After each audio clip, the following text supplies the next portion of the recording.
ससुरा सहेलै लागै छै बवाल रे, लागै छै बवाल रे।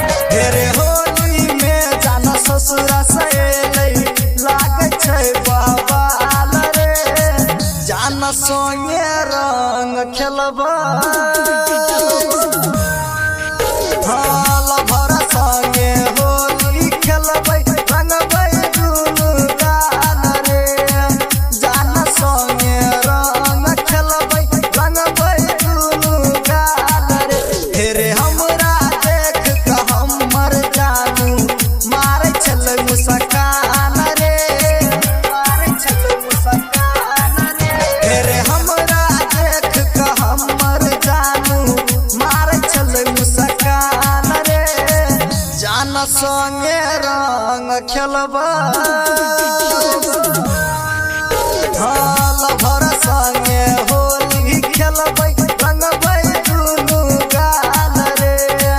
जाना संगे रंग खेलबै रंगबै दुनू गाल रे। प्रेजेंट बाय माँ लक्ष्मी म्यूजिक रामपुरा बाजार।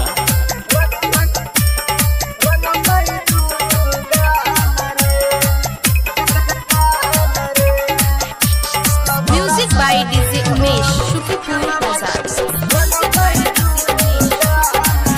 हेरे देखै में जानू हमर लागै छै बेजोर रे। देखै में जानू हमर लागै छै बेजोर। हाँ देह चिकनाई रे गेलै होई गेलै गोर रे। देह चिकनाई रे गेलै होई गेलै गोर। हाँ देह चिकनाई रे गेलै होई गेलै गोर रे, होई गेलै गोर। तेरे उजरा कुर्ती लगाई कऽ औतै कैरा देबै लाल रे, कैरा देबै लाल रे। हाँ उजरा कुर्ती लगाई कऽ औतै कैरा देबै लाल रे। जाना संगे रंग खेलबै हाल भरा संगे होली खेलबै रंगबै दुनू गाल रे। जाना संगे रंग खेलबै रंगबै दुनू गाल रे। भरा संगे होली खेलबै रंगबै DJ Umesh, Shukipur Bazaar. हाँ कहै छोराई टार संतोष नेपाली। कहै छोराई टार संतोष नेपाली।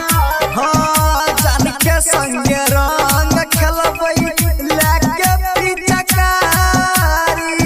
जान के संगे रंग खेलबै लेके पिचकारी। हाँ जान के संगे रंग खेलबै लेके पिचकारी, लेके पिचकारी। हेरे गायक सरोज के बोलाइले होइ जैतौ धमाल रे, होइ जैतौ धमाल रे। हाँ गायक सरोज के बोलाइले होइ जैतौ धमाल रे। जाना संगे रंग खेलबै